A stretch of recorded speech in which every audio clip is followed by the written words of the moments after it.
toca numa parede, sente, sólida, firme, intransponível. A parede está lá, você está aqui, e entre você e ela há uma fronteira que a física clássica descreve como absoluta. Dois objetos sólidos não podem ocupar o mesmo lugar ao mesmo tempo. Agora considere isto. Neste exato momento, enquanto você lê essas palavras, elétrons no seu corpo estão atravessando barreiras de energia que classicamente são intransponíveis, não em laboratório controlado, não em condições especiais. Nos átomos do seu corpo, agora, o tunelamento quântico acontece trilhões de vezes por segundo. A parede que você tocou é feita de átomos. Você é feito de átomos. E os átomos não são sólidos no sentido em que você pensa. São probabilidades. Aqui está o fato mais importante deste material. E dizemos agora, nos primeiros 2 minutos, porque é importante demais para guardar para o meio. O Sol não deveria brilhar. A temperatura no núcleo solar é de aproximadamente 15 milhões de graus Celsius. Isso parece muito. E é muito, mas não é suficiente para que a fusão nuclear aconteça pela física clássica. A repulsão eletrostática entre dois prótons, a força que os impede de se fundir, é maior do que a energia cinética que esses prótons têm nessa temperatura. Pela física clássica, o Sol deveria ser frio e escuro. O Sol brilha porque os prótons tunelam pela barreira colombiana. Eles atravessam uma barreira de energia que classicamente não poderiam superar. E é essa travessia impossível que libera a energia que aquece a Terra, que faz as plantas crescerem, que alimenta toda a cadeia de vida desde o início.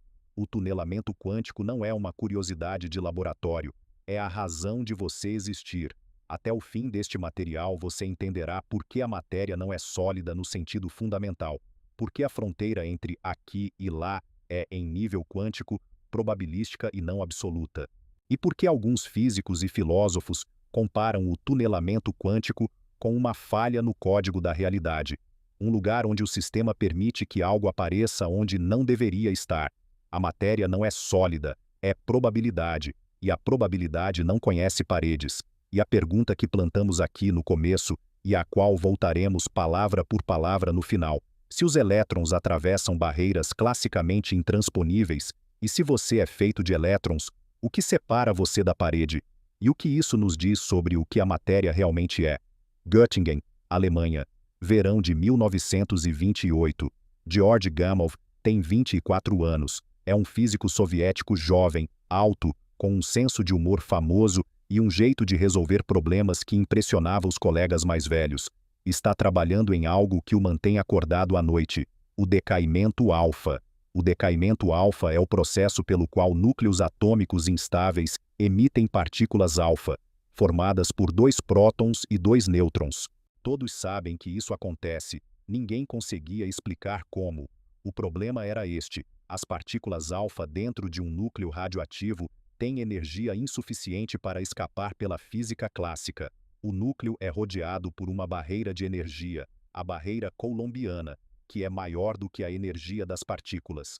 Classicamente, elas deveriam estar presas para sempre, e ainda assim, elas escapam. Rutherford havia medido os tempos de decaimento. Geiger havia medido as energias das partículas emitidas. Os dados eram precisos, mas nenhuma teoria explicava como partículas presas dentro de uma barreira conseguiam sair. Gamow percebeu algo que ninguém havia formulado explicitamente: se as partículas alfa são descritas por funções de onda, como a mecânica quântica recém-estabelecida propunha, então a função de onda não termina abruptamente na barreira. Ela decai exponencialmente dentro do material da barreira, e do outro lado, há uma amplitude residual, pequena, mas não zero. Há uma probabilidade finita de encontrar a partícula do outro lado da barreira. A partícula não precisa ter energia suficiente para subir a barreira. Ela pode aparecer do outro lado por uma travessia que a física clássica não permite. Tunelamento quântico. Gamow derivou uma fórmula para a taxa de decaimento alfa em função da energia das partículas emitidas. Quando comparou com os dados experimentais de Geiger e Nuttall, dados coletados anos antes, sem nenhuma teoria para explicá-los, o acordo foi perfeito, não aproximado, perfeito. Uma fórmula derivada de primeiros princípios quânticos explicava quantitativamente um fenômeno que havia resistido a toda tentativa de explicação clássica. Os colegas ficaram impressionados, mas havia um problema que perseguiria Gamow: Pelo resto da carreira, Gamow era brilhante na divulgação científica, escrevia livros populares com clareza e humor raros entre físicos, e essa habilidade, ser excelente em comunicar ciência para não especialistas, foi usada contra ele. A reputação que construiu como divulgador ofuscou, na percepção de muitos, suas contribuições teóricas reais. Durante décadas, enquanto colegas com menos imaginação, mas mais sobriedade, recebiam reconhecimento institucional, Gamow era o físico engraçado que escrevia livros para leigos. Mas a matemática sobreviveu. A teoria do tunelamento alfa de Gamow estava correta. Sua aplicação ao problema da fusão nuclear nas estrelas, que ele desenvolveu nos anos seguintes, mostrando que o tunelamento era essencial para a queima estelar, estava correta. O Sol confirma seu cálculo todo segundo. O divulgador tinha razão onde os teóricos sérios não tinham resposta. A matéria não é sólida, é probabilidade. E a probabilidade não conhece paredes. Você acorda às 3 da manhã em quarto escuro e por alguns segundos não sabe exatamente onde está. O quarto poderia ser um lugar qualquer. A realidade da sua posição específica no espaço precisa ser reconstruída pelo seu cérebro. Um elétron, ao contrário, nunca tem uma posição exata para reconstruir. Ele existe como uma distribuição de probabilidade, uma função de onda que descreve onde o elétron tem mais ou menos chance de ser encontrado se você fizer uma medição. Esta é a ideia central que precisamos entender para o tunelamento. A função de onda não descreve onde o elétron está, descreve onde o elétron poderia estar. Antes de qualquer medição, o elétron existe em algum sentido em todos os lugares onde sua função de onda tem amplitude diferente de zero. Agora, o que acontece quando esse elétron encontra uma barreira? Na física clássica, a resposta é simples. Se o elétron tem energia menor do que a barreira, ele é refletido. Como uma bola que rola pelo chão e encontra uma parede, se não tem energia cinética suficiente para subir a parede, ela volta. Na física quântica, a situação é mais sutil. A função de onda do elétron não termina na parede. Ela penetra na barreira, com amplitude decrescente exponencialmente. Se a barreira não é infinitamente espessa, a função de onda emerge do outro lado com amplitude pequena, mas diferente de zero. Aqui está a metáfora que explica o mecanismo, não apenas a atmosfera. Imagine um trem de som, uma onda sonora, se propagando pelo ar e encontrando uma parede de concreto. A parede não para completamente o som. Uma fração da energia sonora penetra na parede e emerge do outro lado, mais fraca. A onda vaza através do material. A função de onda de uma partícula quântica faz algo análogo com barreiras de energia. A amplitude da função decai dentro da barreira, mas emerge do outro lado. E essa amplitude emergente significa que há uma probabilidade real de encontrar a partícula do outro lado. A diferença crucial: quando o som vaza pela parede, a energia diminui. Quando a partícula tunela, ela emerge com a mesma energia que tinha antes. Não perdeu nada, apareceu do outro lado intacta. O cético tem aqui um argumento forte, e merece ser formulado em sua versão mais sólida. O argumento é: isso viola a conservação de energia. Se a partícula não tem energia suficiente para superar a barreira classicamente, como ela aparece do outro lado sem energia extra? A energia foi de algum lugar? Esta é a versão genuinamente confusa do problema, e a confusão é compreensível. A resposta requer precisão. O tunelamento não viola a conservação de energia. A conservação de energia diz que a energia total do sistema não muda. A energia total inclui a partícula e o campo que cria a barreira.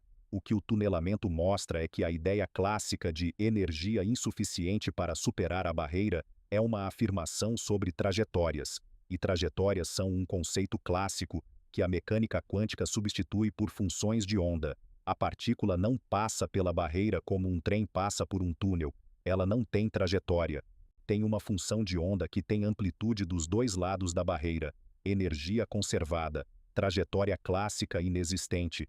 A matéria não é sólida, é probabilidade, e a probabilidade não conhece paredes. Você olha para o sol pela janela, sente o calor no rosto. Aquele calor percorreu 150 milhões de quilômetros até você, mas começou há cerca de 10 mil anos. Esse é o tempo que a radiação leva para escapar do núcleo solar para a superfície, sendo absorvida e reemitida bilhões de vezes em camadas de plasma.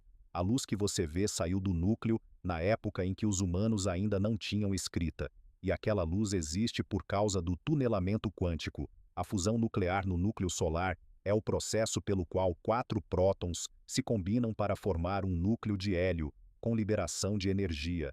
Esse processo alimenta o Sol há 4,6 bilhões de anos e continuará por outros 5 bilhões. O problema clássico, a repulsão eletrostática entre prótons é enorme. Para 2 prótons se fundirem, precisam se aproximar a uma distância de cerca de 1 fentômetro, 1 milionésimo de milímetro. A barreira coulombiana que precisariam superar classicamente exigiria temperaturas de aproximadamente 10 bilhões de graus. O núcleo solar tem 15 milhões de graus, 1000 vezes menos do que o necessário. A fusão acontece mesmo assim porque os prótons tunelam pela barreira coulombiana. A função de onda do próton tem amplitude pequena, mas diferente de zero, do lado de dentro da barreira. Em cada bilhão de tentativas de aproximação, alguns prótons tunelam e se fundem. O processo é lento. Um próton individual pode levar bilhões de anos para ter sucesso, mas o Sol contém 2,1 quintilhões de toneladas de hidrogênio. Com esse número de prótons tentando constantemente, a fusão produz a energia de cerca de 968 trilhões de megawatts a cada segundo. A matéria não é sólida, é probabilidade, e a probabilidade não conhece paredes. Mas o Sol é só um exemplo. O tunelamento quântico está em todo lugar. O decaimento radioativo, o processo pelo qual núcleos instáveis emitem partículas, é tunelamento quântico. Sem ele, toda a radioatividade que existe na natureza cessaria imediatamente. O microscópio de varredura por tunelamento, desenvolvido por Gerd Binig e Heinrich Rohrer na IBM Zurique em 1981, pelo qual receberam o Prêmio Nobel em 1986, usa o tunelamento de elétrons entre uma ponta metálica e a superfície analisada para criar imagens de átomos individuais, não de moléculas, de átomos, com precisão suficiente para ver a estrutura de superfícies cristalinas. O tunelamento quântico foi o instrumento que nos permitiu ver pela primeira vez onde os átomos estão, e há algo ainda mais próximo. As mutações no DNA, incluindo as que impulsionaram a evolução de todas as espécies de vida na Terra, podem envolver tunelamento quântico de prótons entre pares de bases. Quando os 2 filamentos de DNA se separam durante a replicação, os pares de bases se dissociam. Em condições normais, a transição tautomérica, a mudança na posição de um próton que pode causar um pareamento incorreto, é classicamente inibida, mas prótons podem tunelar, e quando tunelam no momento errado durante a replicação do DNA, o pareamento incorreto não é corrigido. A mutação é incorporada ao código genético da célula filha. O tunelamento quântico é um dos mecanismos que introduz variação aleatória no DNA. Variação aleatória é o combustível da evolução. Você existe, com o conjunto específico de características que você tem, por uma longa cadeia de eventos que inclui tunelamento quântico em moléculas de DNA dos seus ancestrais. A matéria não é sólida, é probabilidade, e a probabilidade não conhece paredes. Você provavelmente está lendo isso num computador ou telefone. Cada um dos bilhões de transistores no processador do seu dispositivo usa o tunelamento quântico para funcionar. O transistor, o componente básico de toda a eletrônica moderna, controla o fluxo de corrente elétrica. Em transistores de efeito de campo, os mais comuns nos chips modernos, uma camada de dielétrico separa a porta de controle do canal condutor. Quando a camada de dielétrico é suficientemente fina, como nos transistores modernos com apenas alguns nanômetros de espessura, elétrons tunelam através dela. Nos primeiros transistores, isso era um problema. Corrente de fuga, por tunelamento que desperdiçava energia e criava calor.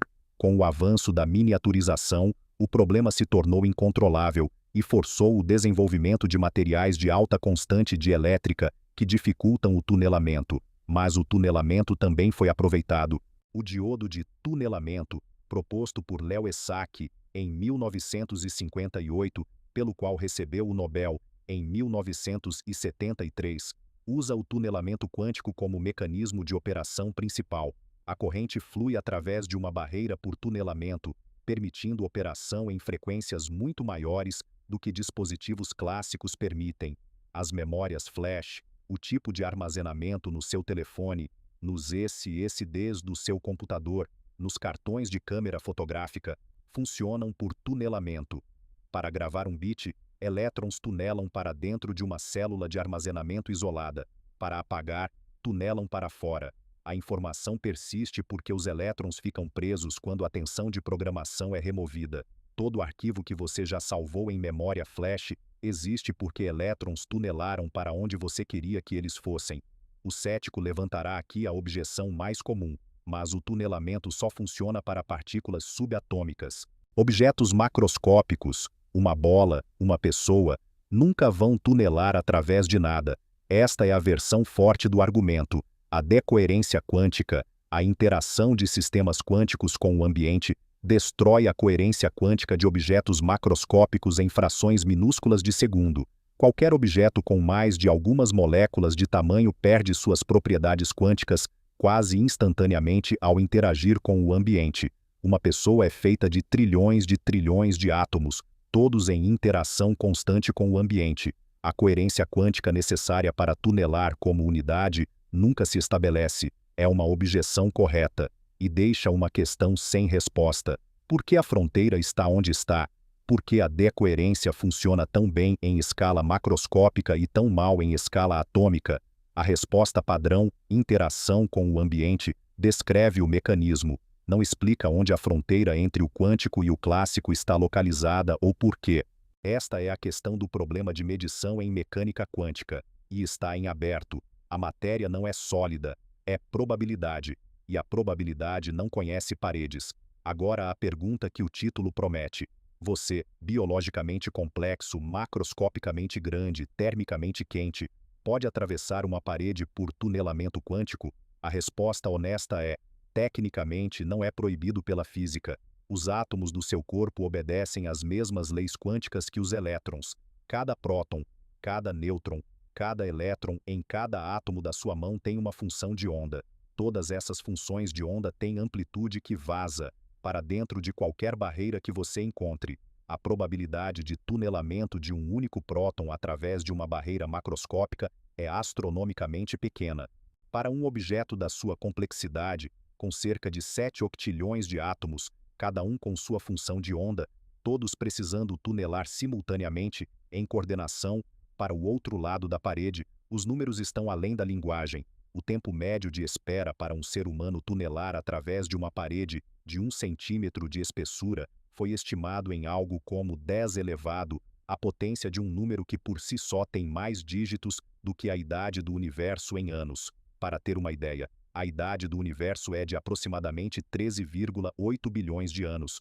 Em segundos, isso é cerca de 4,3 vezes 10, elevado à 18ª.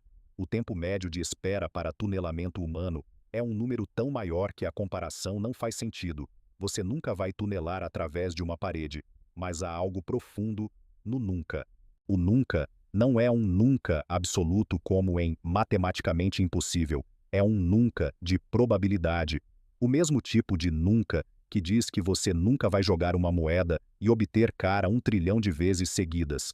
Não é proibido. É extraordinariamente improvável. E essa distinção muda como você deve pensar sobre a solidez da matéria. A parede que você tocou não é intransponível porque a física diz que não pode ser atravessada. É intransponível porque a probabilidade de atravessá-la é efetivamente zero para qualquer objeto macroscópico em qualquer tempo relevante. Mas a fronteira entre aqui e lá é, em nível fundamental, probabilística. A solidez que você experimenta é estatística, emergente, uma propriedade coletiva de quantidades imensas de partículas se comportando coerentemente de maneiras que produzem o que chamamos de matéria sólida. Não é uma propriedade fundamental da realidade. A matéria não é sólida, é probabilidade, e a probabilidade não conhece paredes. Chegamos ao lugar onde a física se transforma em filosofia, onde as equações não são mais suficientes e as perguntas ficam maiores do que as respostas. Existem 3 posições intelectualmente honestas diante do tunelamento quântico e do que ele nos diz sobre a natureza da realidade, cada uma sustentada por pessoas sérias com razões sérias. Nenhuma ganhou o debate. A primeira posição: tunelamento é um fenômeno físico padrão. É completamente explicado pela mecânica quântica. Não há nenhum mistério além das equações. A função de onda tem amplitude do outro lado da barreira. Há probabilidade de encontrar a partícula lá. Isso é tudo. A solidez da matéria macroscópica emerge de comportamento estatístico de sistemas com números enormes de partículas. A fronteira entre quântico e clássico é uma questão de escala e decoerência, não de mistério fundamental. Esta posição é funcional, precisa e explica os dados. Mas não responde por que o mundo deve ter essa estrutura probabilística em vez de determinística. A segunda posição, tunelamento, revela uma crise da intuição.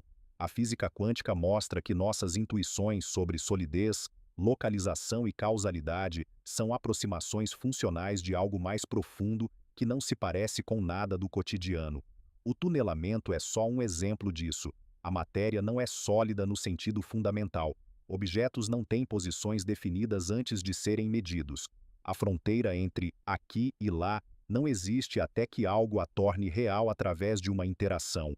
Esta posição leva o estranhamento da mecânica quântica a sério como informação sobre a estrutura do mundo, mas não oferece um modelo alternativo de o que o mundo é.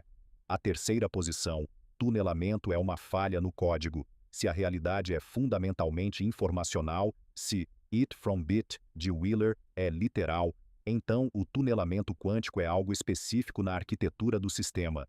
Uma partícula aparece onde não deveria estar, de acordo com a física clássica, como um objeto num programa de computador que aparece em coordenadas que o motor do jogo classicamente não permitiria. O sistema não proibiu a aparição, atribuiu uma probabilidade muito baixa a ela, e ocasionalmente essa probabilidade se realiza, não como falha catastrófica do sistema, como propriedade emergente da estrutura probabilística do código. Física não escolhe entre as três. Todas são matematicamente consistentes com todos os experimentos realizados.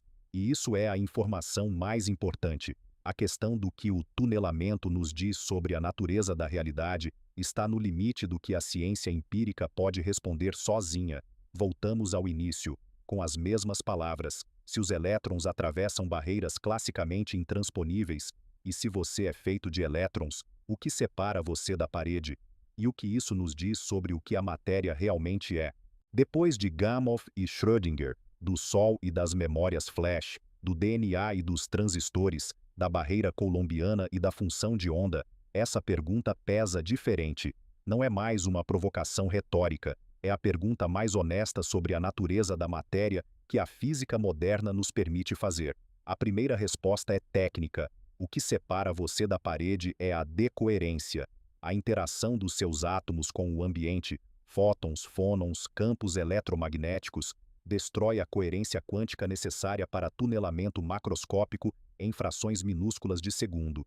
Em escala de objetos humanos, você é efetivamente clássico, mas efetivamente clássico não é a mesma coisa que fundamentalmente clássico. A fronteira não é ontológica, é estatística. A segunda resposta é mais inquietante. O que separa você da parede é o número de partículas e a probabilidade de tunelamento simultâneo. Quanto mais partículas precisam tunelar em coordenação, menor a probabilidade. Muito menor, efetivamente zero. Mas efetivamente zero não é zero, e isso significa que a solidez, a impenetrabilidade que você experimenta como uma propriedade da matéria, é uma propriedade emergente de sistemas grandes, não uma propriedade fundamental da realidade. A terceira resposta é filosófica. O que separa você da parede é que você aceita que a parede é sólida, e sua aceitação, fundamentada em bilhões de experiências de não atravessar paredes, está correta para todos os propósitos práticos, mas está errada como descrição do nível fundamental da realidade. No nível fundamental, não há paredes, há barreiras de potencial com amplitude de função de onda em ambos os lados. E a última pergunta, maior do que todo este material, se a matéria não é sólida no sentido fundamental, se a solidez é emergente, estatística, probabilística, então o que é fundamental? A função de onda? A informação que a função de onda representa? O observador que colapsa a função de onda ao fazer uma medição? Ou algo ainda mais básico para o qual ainda não temos linguagem?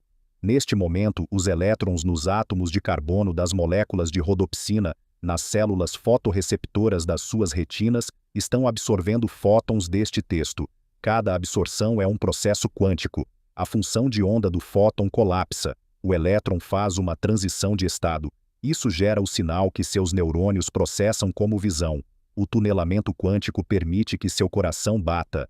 As proteínas enzimáticas envolvidas no metabolismo celular utilizam tunelamento de prótons para catalisar reações que de outra forma seriam muito lentas para sustentar a vida. O tunelamento quântico permite que o Sol brilhe, que fótons aqui presentes tenham viajado 150 milhões de quilômetros até você. O tunelamento quântico permitiu que seus ancestrais evoluíssem, através de mutações em DNA causadas por prótons tunelando no momento errado, criando variação genética sobre a qual a seleção natural operou. Você é, em parte, uma consequência do tunelamento quântico, e agora você sabe que a parede que parece sólida não é fundamentalmente sólida. A matéria não é sólida, é probabilidade, e a probabilidade não conhece paredes. Você acabou de comer alguma coisa, talvez uma fruta, talvez um pedaço de pão. Neste momento, enzimas no seu organismo estão catalisando reações químicas que transformam essa comida em energia. Cada célula do seu corpo faz isso bilhões de vezes por segundo. O processo parece puramente bioquímico, moléculas se encaixando, ligações se formando e se quebrando. Mas há algo que a bioquímica clássica não conseguia explicar adequadamente até recentemente. As taxas de reação de certas enzimas são entre 1000 e 1 bilhão de vezes mais rápidas do que as previstas pela teoria clássica. As moléculas não têm energia suficiente para superar as barreiras de ativação da reação clássica, e ainda assim, as reações acontecem com velocidade suficiente para sustentar a vida. O tunelamento quântico de prótons é a resposta. Em reações enzimáticas onde um próton precisa ser transferido de uma molécula para outra, o próton não precisa ter energia suficiente para subir classicamente sobre a barreira de ativação. Ele tunela. A probabilidade de tunelamento é exponencialmente sensível à distância e à massa da partícula. Prótons são suficientemente leves para que o efeito seja significativo. A vida é possível na velocidade em que existe, em parte, porque a bioquímica é quântica. Mas o tunelamento na biologia não para nas enzimas. Em 2007, Graham Fleming e sua equipe na Universidade da Califórnia em Berkeley mediram algo extraordinário na fotossíntese, quando a energia do fóton absorvido por um complexo coletor de luz precisa ser transferida para o centro de reação, o lugar onde a conversão de energia de fato acontece, ela precisa escolher um caminho. Há múltiplos caminhos possíveis. A maneira clássica de entender isso seria: a energia testa um caminho e, se não funcionar, tenta outro. A energia não testa caminhos um de cada vez. Fleming e sua equipe encontraram evidências de oscilações quânticas na transferência de energia, padrões de interferência que sugeriam que a excitação eletrônica se espalhava por múltiplos caminhos simultaneamente, como uma função de onda, e encontrava o mais eficiente por superposição quântica. A fotossíntese tem eficiência de energia próxima a 100% em condições ideais. A física clássica não explica isso. A coerência quântica pode. O cético tem um argumento importante aqui, e merece ser formulado com precisão. O argumento é: o ambiente biológico é quente e úmido. A decoerência quântica em sistemas biológicos em temperatura corporal deveria ser quase instantânea, femtosegundos ou menos.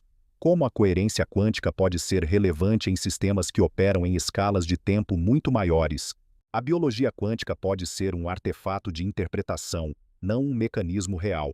Esta é uma objeção cientificamente séria, e o debate continua ativo na literatura. Mas os dados de Fleming eram robustos, e estudos subsequentes com pássaros reforçaram a ideia de que a biologia usa o quântico de formas inesperadas. Pássaros migratórios navegam com precisão surpreendente usando o campo magnético da Terra. O mecanismo proposto envolve pares de radicais livres, moléculas com elétrons desemparelhados, na proteína criptocromos nos olhos dos pássaros. O campo magnético influencia o spin desses elétrons, que afeta a taxa de reação química, que produz um sinal que o pássaro interpreta como direção.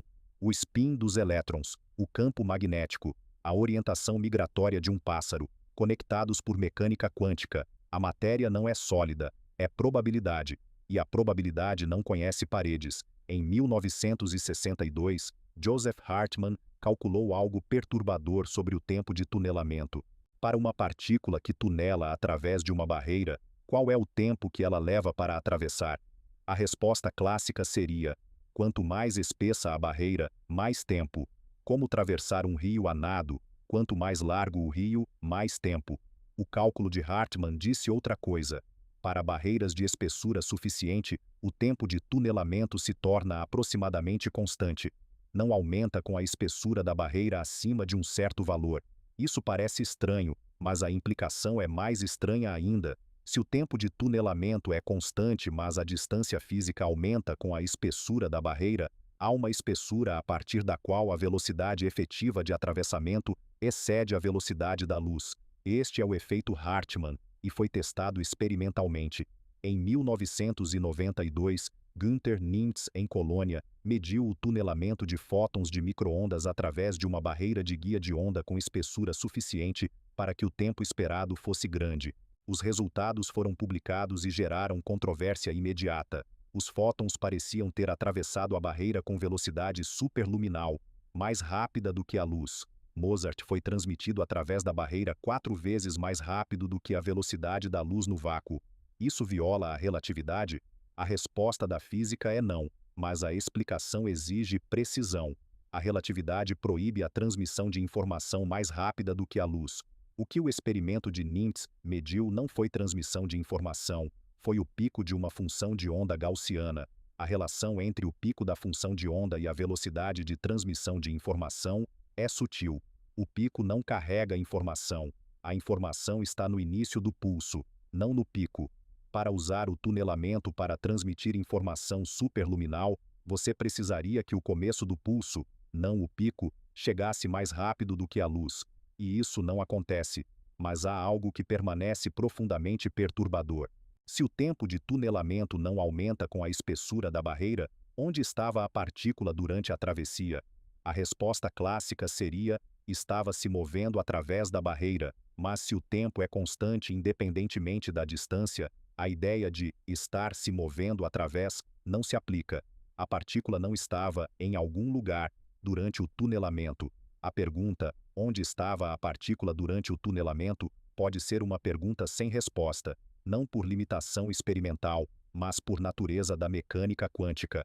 A partícula não tem posição durante o tunelamento, tem uma função de onda com amplitude nos dois lados e dentro da barreira. A matéria não é sólida, é probabilidade, e a probabilidade não conhece paredes. Esta pergunta merece um capítulo próprio porque é mais profunda do que parece. Onde estava a partícula durante o tunelamento? Na interpretação de Copenhague, a interpretação padrão ensinada na maioria dos cursos de física quântica, a pergunta é sem sentido. A partícula não tinha posição durante o tunelamento. A posição é uma propriedade que surge da medição, não algo que existe independentemente.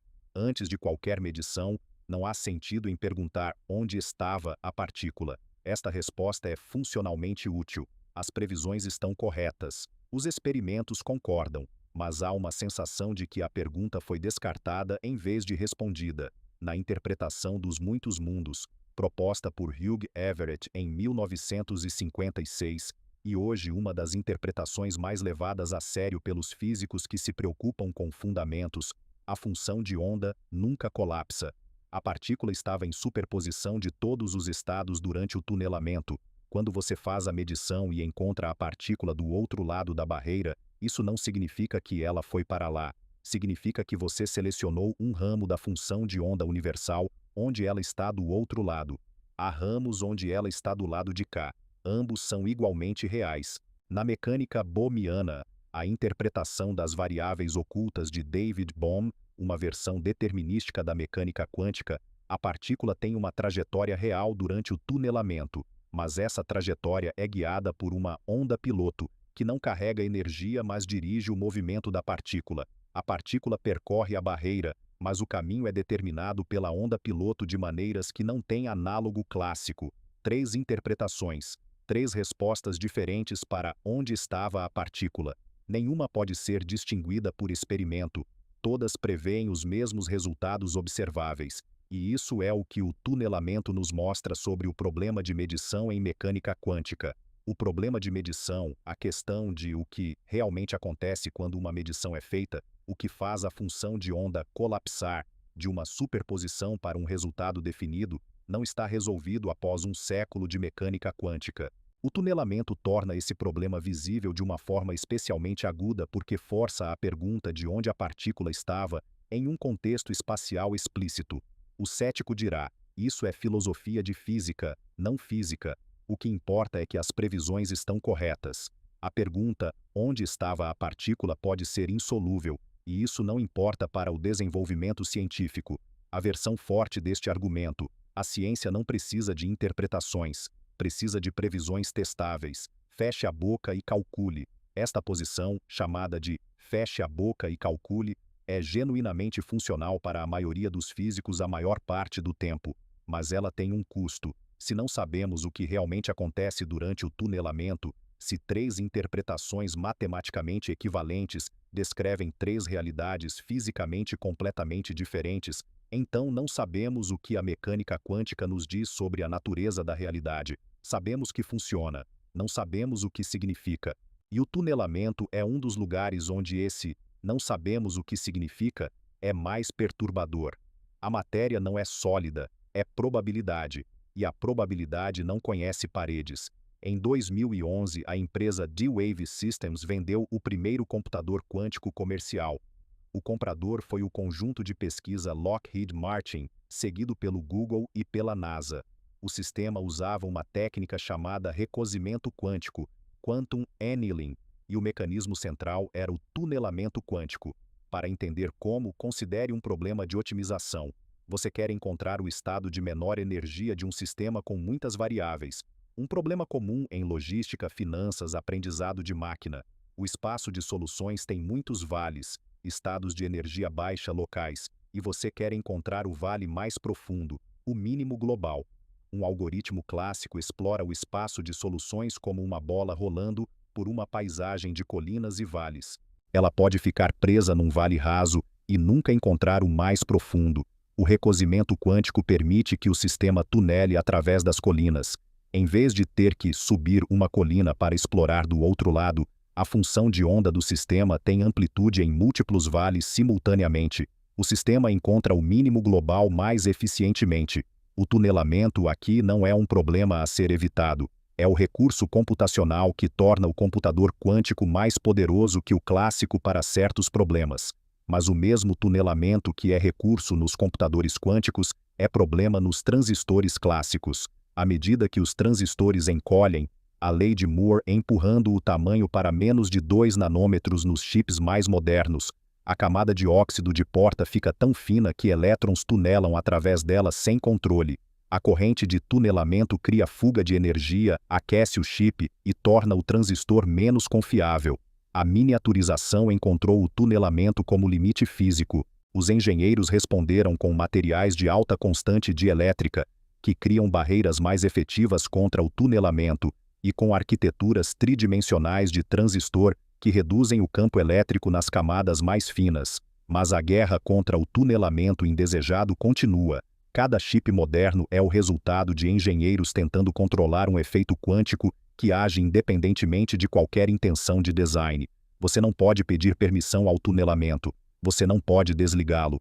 Você pode apenas criar arquiteturas que o aproveitam onde é útil e o limitam onde é prejudicial. A matéria não é sólida, é probabilidade. E a probabilidade não conhece paredes. E os engenheiros que constroem os chips que viabilizam a computação moderna aprenderam isso de forma muito concreta. Existe alguém que descobriu o tunelamento quântico antes de Gamow. Descobriu em 1927. Um ano antes de Gamow aplicar ao decaimento alfa. O nome é Friedrich Hund. Hund era um físico alemão trabalhando em espectroscopia molecular, o estudo de como moléculas absorvem e emitem luz. Estava estudando a molécula de amônia, um átomo de nitrogênio ligado a 3 átomos de hidrogênio, na forma de uma pirâmide. O átomo de nitrogênio pode estar acima ou abaixo do plano formado pelos 3 hidrogênios. Classicamente, para passar de uma posição para a outra, precisaria de energia suficiente para superar a barreira energética que mantém a molécula na configuração piramidal. Mas Hund percebeu que o espectro de absorção da amônia mostrava uma divisão de linha que não fazia sentido classicamente. A explicação era que o átomo de nitrogênio tunelava entre as duas posições, oscilando de um lado para o outro da barreira de potencial mesmo sem energia suficiente para superá-la classicamente. A taxa de oscilação era mensurável no espectro. Hund publicou o resultado, descreveu o fenômeno, identificou o mecanismo, e foi quase completamente ignorado. Por quê? Porque a aplicação molecular não capturou a imaginação da física da época, da mesma forma que a aplicação nuclear de Gamow. A inversão de amônia era um fenômeno sutil em espectroscopia. O decaimento alfa era o coração da radioatividade, um dos fenômenos mais estudados da física moderna. Gamow entrou nos livros de história como o descobridor do tunelamento quântico. Hund ficou como um dos fundadores da química quântica, mas a amônia tunelar de Hund tem sua própria história de sucesso prático. O relógio atômico de amônia, o primeiro relógio atômico funcional, construído por Harold Lyons no Bureau Nacional de Padrões dos EUA em 1948, usava exatamente a frequência de inversão quântica descoberta por Hund. A frequência com que o átomo de nitrogênio tunela é de 23,8 GHz, extraordinariamente estável e reproduzível. Esta frequência era tão precisa que permitia medir o tempo com precisão de partes por bilhão. A inversão de amônia que Hund descobriu em 1927 tornou possível a definição moderna de segundo. Hund descreveu o mecanismo, ficou esquecido. A amônia que tunela definiu o tempo. A matéria não é sólida, é probabilidade, e a probabilidade não conhece paredes. Há uma controvérsia científica em andamento que exemplifica como o tunelamento pode estar em lugares onde não esperamos. A questão é, como você cheira? A teoria dominante do olfato, a teoria de forma, propõe que as moléculas odorantes se encaixam em receptores proteicos no nariz, como chaves em fechaduras. A forma tridimensional da molécula determina qual receptor ativa e, portanto, qual cheiro você percebe.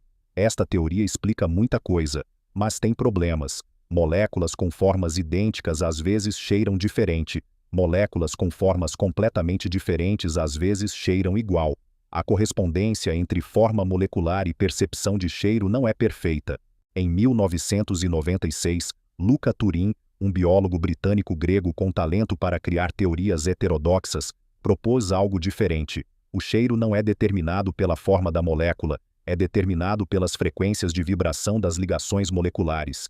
E o detector no nariz funciona por tunelamento de elétrons. Um elétron tunela de um receptor para outro quando a molécula odorante presente tem a frequência de vibração correta para absorver a energia de tunelamento. O nariz seria, nesta teoria, um espectrômetro de vibração quântico. A teoria de Turing foi recebida com ceticismo intenso. O ambiente do receptor olfativo é quente e úmido, condições que destroem coerência quântica rapidamente. Além disso, era difícil imaginar como uma proteína poderia manter a precisão necessária para a transferência eletrônica por tunelamento, mas evidências experimentais foram acumulando. Em 2013, um estudo com moscas da fruta, que tem receptores olfativos bem mapeados, mostrou que as moscas podiam distinguir entre moléculas com formas idênticas, mas frequências de vibração diferentes. Isso é impossível de explicar com a teoria de forma pura. A controvérsia ainda não foi resolvida. A teoria de Turing pode estar completamente errada, pode estar parcialmente certa, pode ser que o olfato use uma combinação de reconhecimento de forma e tunelamento eletrônico. Mas o que a controvérsia revela é importante. O tunelamento pode estar envolvido em percepções que são centrais para a experiência humana. O cheiro de café pela manhã, o perfume de uma flor, o odor da chuva no asfalto. Se Turing estiver certo, mesmo parcialmente, esses cheiros chegam a você através de elétrons tunelando em proteínas do nariz. A experiência sensorial mais antiga e evolutivamente mais primitiva dos mamíferos pode funcionar por um princípio quântico descoberto na física nuclear. A matéria não é sólida, é probabilidade, e a probabilidade não conhece paredes. Chegamos agora ao ponto onde o tunelamento quântico para de ser um fenômeno e se torna uma questão sobre o que existe. Considere a parede novamente. Você a tocou no início deste material, sentiu sólida, Agora você sabe, ela é feita de átomos. Os átomos são quase completamente vazios. O núcleo ocupa uma fração minúscula do volume atômico, e os elétrons existem como nuvens de probabilidade ao redor do núcleo. A solidez que você sentiu é, na verdade, a repulsão eletrostática entre os elétrons da sua mão e os elétrons da parede. Nenhuma matéria sólida em contato, apenas campos eletromagnéticos se repelindo. E esses elétrons cujas nuvens se repelem, cada um deles tem uma função de onda que se estende, com amplitude decrescente, para dentro e além da parede. A solidez é uma propriedade emergente de interações entre campos de probabilidade.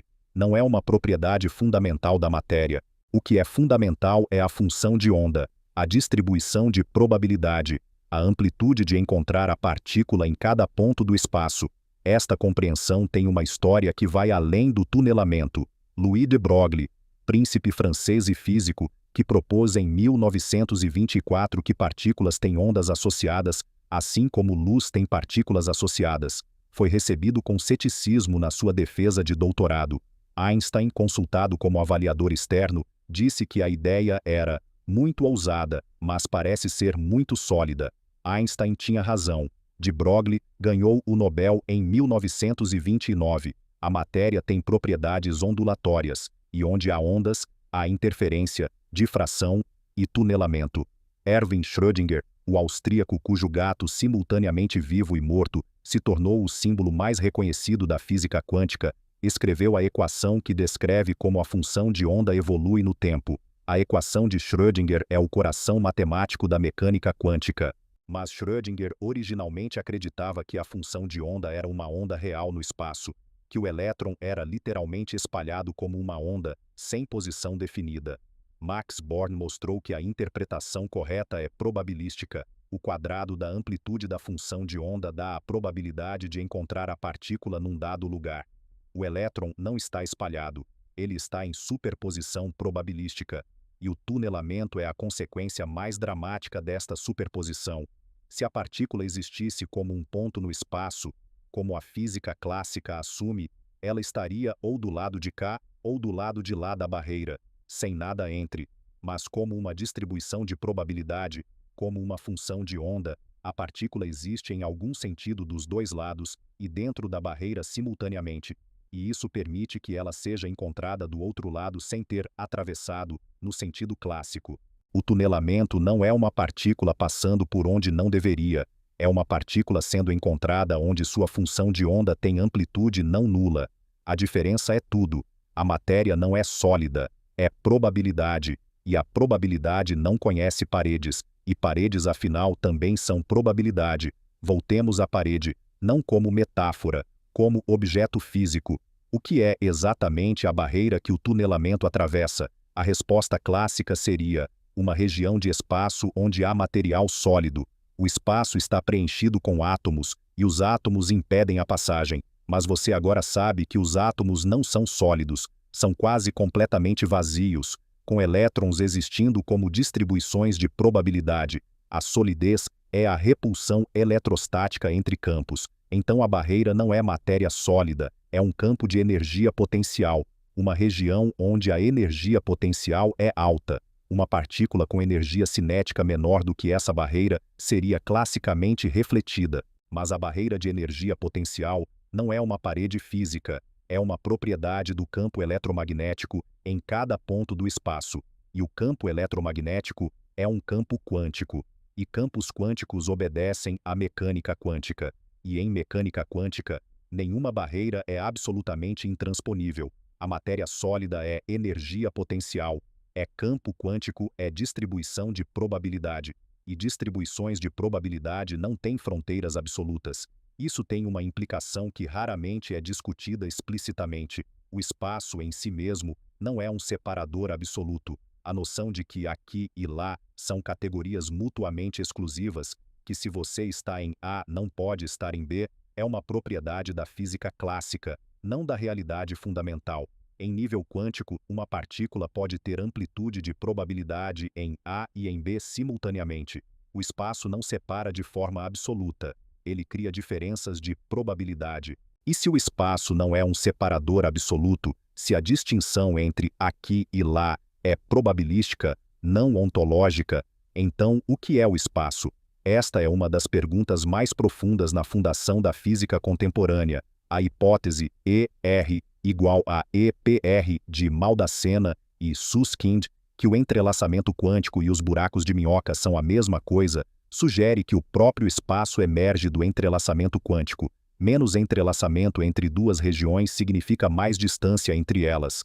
Mais entrelaçamento significa menos distância. Se o espaço é uma propriedade emergente do entrelaçamento, então barreiras no espaço são propriedades do padrão de entrelaçamento entre as regiões. E o tunelamento, a capacidade de uma partícula aparecer do outro lado de uma barreira, seria consequência direta da estrutura de entrelaçamento do espaço quântico. O tunelamento não seria um fenômeno estranho que viola nossa intuição sobre espaço. Seria uma consequência natural da estrutura real do espaço, que nossa intuição clássica descreve mal.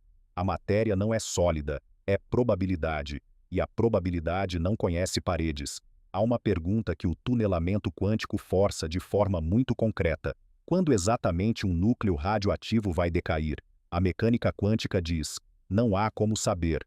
O decaimento ocorre através de tunelamento quântico, e o momento exato em que o tunelamento acontece é fundamentalmente aleatório, não aleatório por falta de informação, mas aleatório de forma intrínseca. Não há lei subjacente que determine o momento. Há apenas uma probabilidade por unidade de tempo. Isso é diferente do que chamamos de aleatoriedade na física clássica. Uma moeda lançada é aleatória na prática, mas determinística em princípio. Se você soubesse a posição exata, a velocidade, o ângulo de rotação, o campo de ar, poderia prever o resultado. É aleatoriedade por ignorância. O decaimento radioativo é aleatoriedade fundamental. Mesmo um observador com conhecimento perfeito de todo o estado quântico do núcleo não poderia prever o momento do decaimento. Isso tem implicações para o determinismo. O determinismo filosófico, a ideia de que o estado atual do universo determina completamente todos os estados futuros, é incompatível com a aleatoriedade quântica intrínseca. Se o tunelamento é genuinamente aleatório, se não há causa determinística para o momento exato em que ocorre, então o universo não é determinístico no nível mais fundamental. Mas isso nos dá livre-arbítrio? Esta pergunta parece natural, mas esconde uma confusão. Livre-arbítrio geralmente significa a capacidade de tomar decisões que emergem de razões, valores e intenções, não de processos aleatórios. Uma decisão determinada por um lançamento aleatório de quantum não é mais livre do que uma decisão determinada por mecanismo clássico. Aleatoriedade não é liberdade, é apenas imprevisibilidade. Mas há algo que a aleatoriedade quântica oferece que o determinismo clássico não. Espaço lógico para que algo diferente do mecanismo aconteça. Se o universo fosse completamente determinístico, se cada estado futuro fosse logicamente necessário dado o estado presente, não haveria nenhuma abertura para que consciência, valores ou intenção influenciassem resultados de formas não redutíveis à física. A aleatoriedade quântica não resolve o problema do livre-arbítrio, mas remove a obstrução determinística. E o tunelamento, o mecanismo pelo qual o decaimento radioativo acontece, pelo qual o DNA muta, pelo qual os elétrons em enzimas catalisam, é a fonte dessa aleatoriedade fundamental. O tunelamento é onde a física para de ser determinística e se torna probabilística de forma irredutível. E é exatamente nesse ponto que as questões mais profundas sobre a natureza do livre-arbítrio, da consciência e da agência começam. A matéria não é sólida, é probabilidade, e a probabilidade não conhece paredes. Vamos trazer os filósofos, não como autoridades, como testemunhas de intuições que precederam as evidências. Demócrito, filósofo grego do século V antes da Era Comum, propôs que toda a matéria era composta de átomos indivisíveis, movendo-se no vazio. A matéria era discreta, não contínua, e havia vazio entre os átomos, espaço vazio. Demócrito estava certo sobre os átomos e sobre o vazio, estava errado sobre indivisíveis. Os átomos têm estrutura interna, e estava errado sobre a solidez. Os átomos não são sólidos, são campos de probabilidade, mas a intuição de que matéria sólida era uma ilusão macroscópica de algo mais fundamental, isso era correto. René Descartes, no século XVII, tentou construir uma física da matéria baseada na extensão, a propriedade de ocupar espaço. A matéria, para Descartes, era essencialmente extensão espacial. O que chamamos de solidez seria simplesmente a propriedade de um pedaço de extensão não poder ser ocupado por outro. Descartes construiu uma física elegante e completamente errada, mas a pergunta que ele fez é válida. O que torna a matéria impenetrável? Por que duas coisas não podem ocupar o mesmo lugar? A mecânica quântica responde: o princípio de exclusão de Pauli. Duas partículas com spin semi-inteiro não podem estar no mesmo estado quântico no mesmo lugar, combinado com a repulsão eletrostática. A impenetrabilidade não é uma propriedade fundamental da matéria, é uma consequência de leis quânticas. George Berkeley, o bispo filósofo que propôs que existir é ser percebido, tinha uma intuição que a mecânica quântica tornaria perturbadoramente relevante, embora ele nunca pudesse ter imaginado em que contexto. Berkeley negava a existência de matéria independente da percepção. As coisas existem como ideias na mente de Deus ou dos percipientes. A mecânica quântica não vai tão longe. Não diz que as coisas não existem sem observadores, embora a interpretação de Copenhague flerte com essa ideia, mas diz que as propriedades das coisas, posição, momento, spin, não existem com valores definidos antes da medição.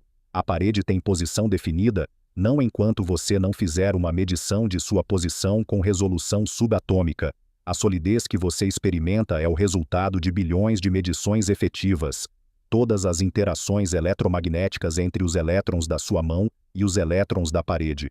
Cada uma dessas interações é uma medição, que colapsa funções de onda em resultados definidos. A solidez é o produto acumulado de incontáveis atos de medição. Berkeley estava errado sobre o mecanismo. Estava certo que a solidez dependia de uma relação, não com a mente de Deus, mas com o processo de interação e medição. A matéria não é sólida, é probabilidade, e a probabilidade não conhece paredes. Terminamos onde o título começou. A física não proíbe você de atravessar uma parede, ela apenas torna a probabilidade efetivamente zero. Se a realidade é fundamentalmente informacional, se it from bit, de Wheeler, é literal, então o que chamamos de barreira é uma restrição no espaço de estados possíveis do sistema. Uma região onde a probabilidade de encontrar a partícula é muito baixa. Em um programa de computador, restrições de acesso são implementadas explicitamente. O código diz: esta variável não pode ter este valor, ou este objeto não pode estar nesta posição. Violações são proibidas, mas a mecânica quântica não funciona assim.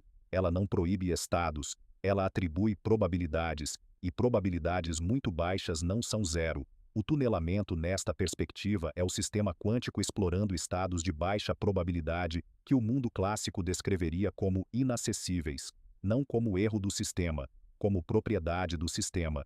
Um programa determinístico nunca permitiria que um objeto aparecesse onde não deveria estar. Um sistema probabilístico permite, com probabilidade que pode ser calculada. A realidade parece ser um sistema probabilístico no nível mais fundamental. E isso tem uma implicação para o que chamamos de leis da natureza. As leis da física clássica, incluindo as leis de Newton, as leis da termodinâmica, as leis da eletrostática, são aproximações estatísticas de realidade quântica. Elas descrevem o comportamento de sistemas grandes onde as flutuações quânticas médias para zero e os valores esperados dominam. As leis clássicas são leis do valor esperado, não leis absolutas. O tunelamento é visível precisamente porque as leis do valor esperado falham ao descrever eventos individuais raros, onde a função de onda tem amplitude em estados de baixa probabilidade. O cético mais sério levantará aqui a objeção definitiva. Tudo isso é física bem estabelecida. Não há nenhum componente de falha no código, nenhuma simulação, nenhum programador. O sistema probabilístico que descreve é simplesmente a mecânica quântica, uma teoria física precisa e verificada.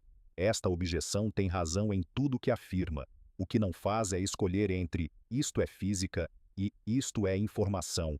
As duas descrições podem ser da mesma realidade vista de ângulos diferentes, e se forem, se a física quântica e a teoria da informação forem duas linguagens para a mesma estrutura, então o tunelamento é simultaneamente um fenômeno físico preciso e uma janela para a arquitetura informacional da realidade. A matéria não é sólida, é probabilidade, e a probabilidade não conhece paredes. Voltamos ao início, com as mesmas palavras. Se os elétrons atravessam barreiras classicamente intransponíveis, e se você é feito de elétrons, o que separa você da parede? E o que isso nos diz sobre o que a matéria realmente é? Depois de Gamow e Hund, da fotossíntese e dos pássaros migrantes, do efeito Hartmann e do problema da medição, de Demócrito e Berkeley e Descartes, esta pergunta pesa diferente. Não é mais uma provocação intelectual. É a pergunta mais honesta sobre a natureza da matéria que você pode fazer.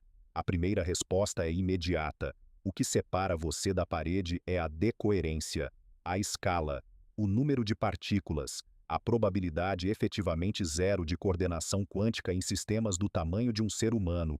Nunca vai acontecer, nunca mesmo. Mas nunca aqui significa efetivamente zero, não absolutamente zero. E efetivamente zero não é a mesma coisa que impossível. A segunda resposta é mais profunda. O que separa você da parede é a diferença de distribuição de probabilidade. Você está aqui porque a amplitude da sua função de onda, de todos os seus átomos em coordenação, é máxima aqui. A parede está lá porque a amplitude dela é máxima lá. A fronteira entre você e a parede não é uma fronteira ontológica, é um gradiente de probabilidade. Você não está separado da parede por solidez, está separado por estatística. A terceira resposta é sobre o que a matéria é. A matéria não é o que a física clássica descreveu por 3 séculos. Não é um conjunto de objetos sólidos ocupando volumes de espaço e interagindo por forças. Isso é uma aproximação útil para escalas em que os efeitos quânticos mediam para zero. No nível fundamental, a matéria é um conjunto de campos quânticos com estados descritos por funções de onda.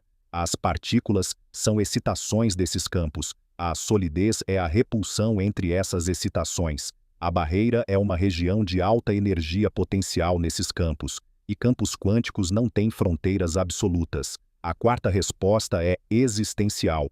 Se você é feito de elétrons, se sua existência é uma configuração específica de campos quânticos, então você é, em algum sentido profundo, uma estrutura probabilística num universo de probabilidades, não um objeto sólido num espaço sólido, uma distribuição de estados possíveis, estabilizada por interações e pela lei dos grandes números, existindo como uma identidade coerente por causa de, e não apesar de, as leis quânticas que permitem o tunelamento. E a última pergunta, maior do que todo este material, se a matéria é probabilidade, se as fronteiras são gradientes estatísticos e não barreiras absolutas, o que é você? Não biologicamente, não quimicamente, não neurologicamente, fundamentalmente. Você é uma distribuição de probabilidade que pergunta sobre distribuições de probabilidade, uma função de onda que mede funções de onda, um padrão de informação num universo de informação, perguntando sobre si mesmo? E se for, se a fronteira entre você e o restante do universo for probabilística, não absoluta, onde você termina e o universo começa? Neste momento exato, os prótons no núcleo do Sol, a 150 milhões de quilômetros de você, estão tunelando pela barreira coulombiana, fundindo, liberando energia que viaja até aqui como fótons. Esses fótons atingem sua pele, seus elétrons os absorvem. O calor que você sente se estiver ao Sol é energia liberada por tunelamento quântico a 8 minutos. Os elétrons em cada enzima do seu metabolismo, agora, enquanto você lê, estão facilitando reações químicas que sustentam cada função celular do seu corpo, em parte por tunelamento de prótons que acelera reações que seriam lentas demais para sustentar a vida.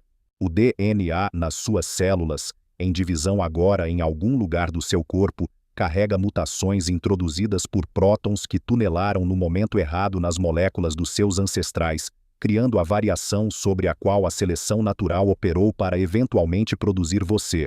Você existe em parte porque a probabilidade não conhece paredes. A parede que você tocou no começo deste material não é sólida no nível fundamental. É uma distribuição de energia potencial. É campos quânticos com probabilidades altas.